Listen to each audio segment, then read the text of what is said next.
Good evening, everyone, and thank you for joining us for tonight's clinical webcast, How to Use the Keratograph 5M to Efficiently Build a Portfolio of Clinical Assessments to Support Your Premium IOL Charges. Before we get started, I'd like to point out that you have a text box on the right side of your screen where you can ask questions or leave comments, and I encourage you to do that during the presentation, and we'll have a Q&A to conclude tonight's session.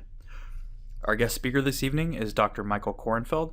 Dr. Korenfeld is a board-certified ophthalmologist and a founding member of the American College of Ophthalmic Surgery. His research has been published in ophthalmology journals numerous times, and he's been the principal investigator in many FDA-approved clinical trials for pharmaceuticals and ophthalmic devices. For Oculus, it's an honor to have a doctor of this caliber as a presenter, and on behalf of Oculus, I'd like to thank Dr. Korenfeld for his time and efforts. So without further delay, I'd like to welcome Dr. Michael Korenfeld. Well, good evening, and thank you very much for that kind introduction. I am going to spend the next, 15, 20 minutes talking about something that I learned about much later than I would like to admit that is important, because what you do documentation-wise relative to premium implants is actually important so that you have the proper substantiation in your medical records for the charges that you probably are imparting to patients who are receiving either toric implants or presbyopic types of implants. So the talk tonight is regarding the Oculus Keratograph, which we're going to go through. This is a picture of the device as you would get it, except the computer, which there has an apple on it, no longer has an apple on it, but that's what it looks like. It's got the Placido disc type arrangement, and within the Placido disc head, there's a bunch of lights of different colors, and there's fancy schmancy cameras and stuff we'll talk about in a second. So the Oculus Keratograph, at least as I've come to use it, I believe it will help you to help your patients just clinically.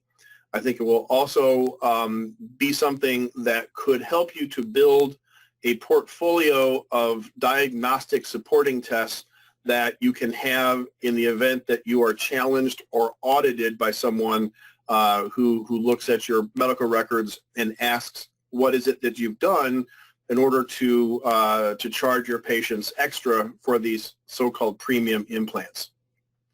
The device, which I showed you a picture of, has really amazingly wonderful hardware features in addition to the Placido disc part, which is what's necessary for the topography. There are different lights of different colors and temperatures, and there's a very high-quality digital camera that's used to capture still images, and also a video image capture function that also enables you to capture moving digital images. The hardware collects a really remarkable set of data that the device has sufficient memory to memorize. And then the other thing that makes the Keratograph very special is that with this gigantic data set, they have come upon very smart kinds of software that analyze the captured data. And in fact, some of the software that you might say, I wish they had this or that, they're actually actively developing that. Not so much for the image capture or the data collection, but the interpretational side of it. So this is a list of things that the Oculus Keratograph does. It's one device that does all of these things, and so obviously it does corneal topography with all kinds of analysis, but it also does these other things, which I'll mention, and then we'll go into a little more detail of what they are. It measures the tear meniscus height, which is supposed to be comparable to doing like a Schirmer test or a red thread test, but without putting a piece of something on the person's eye. You can do a objective tear breakup time, which also demonstrates the place on the cornea where the breakup actually takes place. They have a lipid interferometer, so you can see the tear film lipid layer and the colors that are associated with it reflect the thickness of the tear film layer, which on the next number 5 has tear film dynamics. You can look and see how the lipid layer varies with blinking, and you can tell something about how the tears drape upon the cornea by watching little particles that are present in the tear film. It gives you a lot of information that you probably never really seen in a qualitative but machine captured way. There's a part of this that measures hyperemia in a way that's semi-quantitative. It has infrared photography so that you can look at the meibomian glands and whether they're patent or unpatent or atrophic. It has the capacity to take images of the cornea once it's stained with fluorescein or lissamine, and it has some other things that are not so much supportive of the premium IOL charges, but it's something that could potentially be useful to you in your practice as it relates to contact lens fitting and measuring. The Oculus Keratograph, interestingly enough, only has one CPT code that matches up with the function that it provides, which is for corneal topography. And if you only had this device to do corneal topography and you didn't have any other application for it, even that would be tremendous because the topographer itself is great and the analysis that you get with it is excellent. And the fact that there's only one CPT code for one of the measures sounds like it's bad news. And in some ways it is, because you want something that gives you a return on your investment. However, as you'll soon see, the fact that there are no CPT codes that are currently assigned to these other assessments, that means that whatever you choose to charge for those other assessments, you cannot be challenged on it because there's no precedent. So most surgeons currently offer premium IOLs to their cataract surgery patients. Not everybody does that, but it's actually more common than it isn't. And nobody who I know that does this doesn't charge the patient something extra for this. You are supposed to be allowed to charge more for these implants as long as the charges reflect, number one, your increased costs for the actual implant, your materials cost, and you can charge more for some things but not others. So even though doing premium implants requires more chair time to explain what they're about, and even though it takes more of your time to sit down there and calculate the ideal lens power and pick the right implant, and even though it takes more time to do the operation correctly and get the implant properly seated, ironically, the rules say, at least as I understand them, you're not allowed to use those 3 things I mentioned as justification for charging the patients more. And in fact, I'm told that if that's all you say when someone audits you, you're going to hope that you can pay back a bunch of money and wear an orange jumpsuit. So what you are allowed to charge for is any testing that you do in advance of the surgery that will help you to better understand your patient's clinical status, and these kind of tests that will help you to make better decisions regarding their surgical care. That's what your upcharges are supposed to be for. It's not supposed to be for this other stuff. So the cost of the implant, if it's incremental, and any test that you do to support this. So in our practice, we find that a macular OCT is really one of those tests that we build into our portfolio of tests that we do to justify our additional charges. It gives you information that is really very helpful, and the Oculus Keratograph doesn't have this. So that's part of what we do. But you'll see the Oculus Keratograph testing does not have these precedents, whereas macular OCT, CMS has already assigned a price to that. And it doesn't mean you have to charge the same price to the patients for the premium implants, but because there is a reference point, you have to make any charge that's bigger than CMS's limiting charge something that's reasonable. Another thing that we do for patients who are considering these implants is we will measure pachymetry, and we also will sometimes do an endothelial cell count. which for us, we have one machine that does both. And so we can build 2 additional tests into our analysis of the patient preoperatively with one, what I'm calling here in quotes, a sitting. The patient puts their chin on the thing, you hit the button, you make the digital capture, and then you get the result. The amount of time you spend with the patients for these additional kinds of tests is part of what you want to try and minimize while you gather the maximum amount of information. So when you build your portfolio of supportive tests, you want to make sure that the fees that you assign to each of the individual tests are reasonable.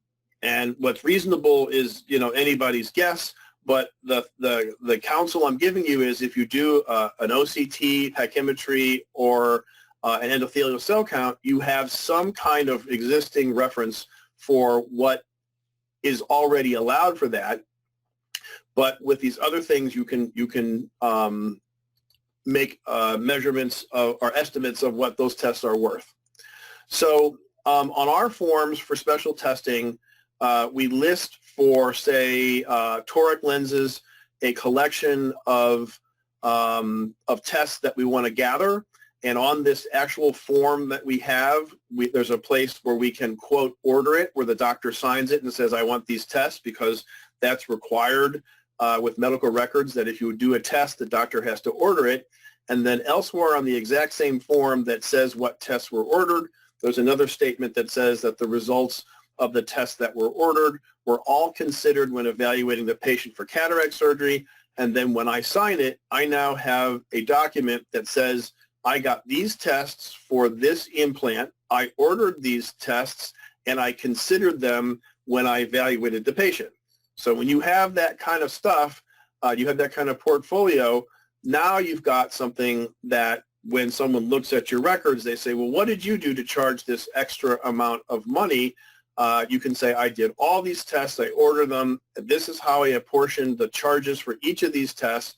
And the key is to do enough tests that you can assign a dollar amount to, that when you add them all up, it equals to your increased charges for your premium implant minus the cost of the implant itself if there's an incremental extra cost for the implant itself.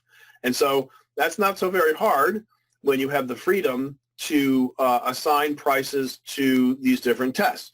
Now, I showed you at the beginning a list of the various tests that the OCULUS Keratograph does. And so if you were to have in one sitting, as I call it, the patient be evaluated for all of those, you could assign a dollar amount to each of those tests that you thought was reasonable.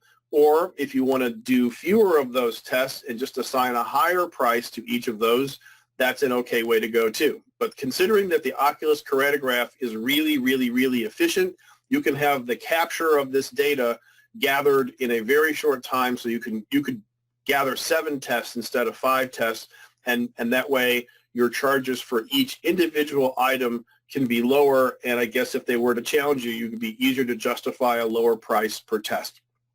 So now I'm going to go through what some of the things look like when you capture them on the Keratograph. Here's a picture of the topography.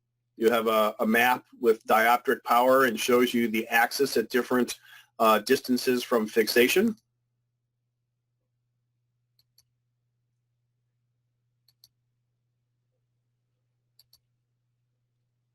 Those are all the different analyses that are done with the same data capture.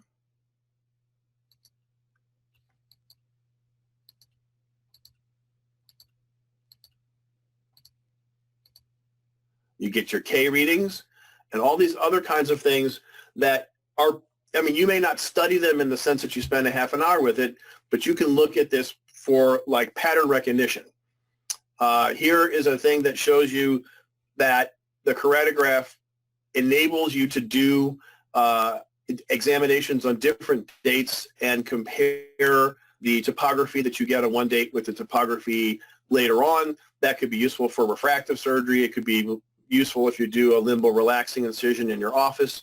There's a number of ways of doing it. I only show it to you to show you that the device enables you to capture images on different dates, but yet display them for comparison on another date.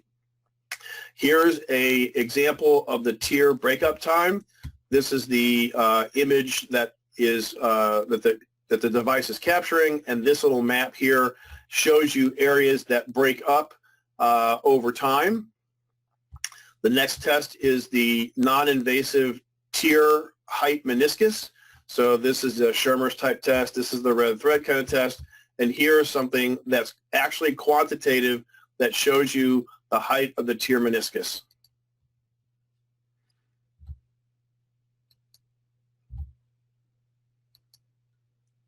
There it is.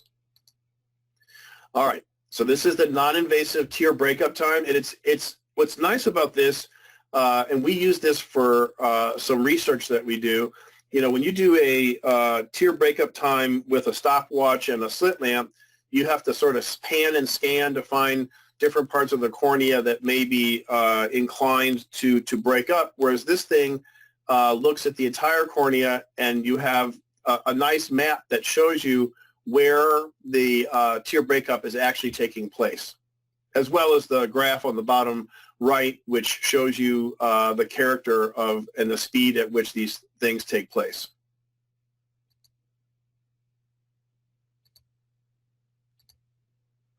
The next thing, this is not a very good picture, but the lipid interferometry is something that I have a considerable interest in, because the data capture is so rich in data that I think there's a lot of information that can be gleaned from it if the software that the Oculus company comes up with can more carefully look at it.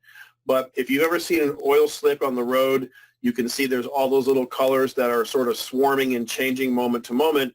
Those colors reflect the thickness of the lipid layer as it sits upon the water. Same thing in your tear film. So you could assess the overall thickness of the lipid layer if you could look at different colors. You could see how it changes with blinks. There's a lot of stuff that's there, but this is something that you can capture, and it's qualitatively something that you can work with. The next step is a redness test, which takes a picture of the eye and then references the redness against a grading system. So you have it's semi-quantitative, but again, if someone says, well, what did you do? It's like, well, we're assessing the patient's eye hyperemia, the redness. The mybomography is a great thing. It helps you to know whether the glands are atrophic or whether they're dropping out.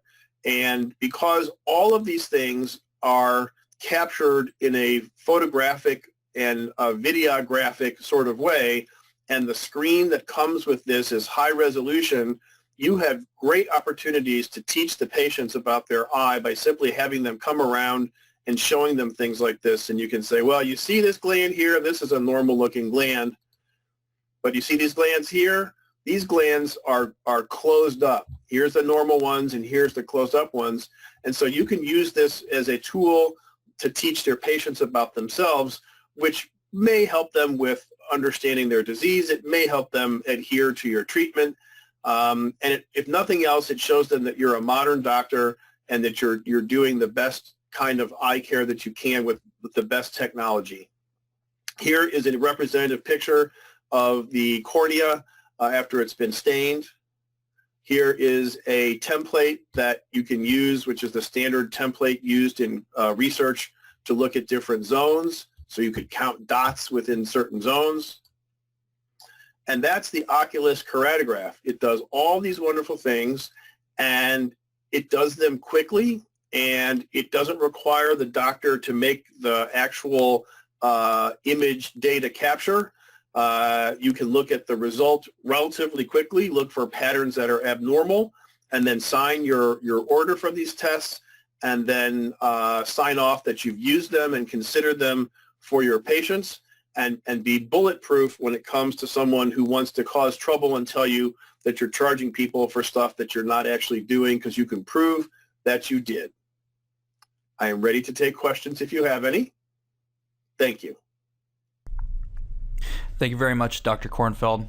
And before we get to the questions, I would just like to to let everybody know that if you have any questions on this webinar or on the Keratograph or on any other Oculus devices, you can contact us at the 1-800 number shown here. You can also email us at sales@oculususa.com.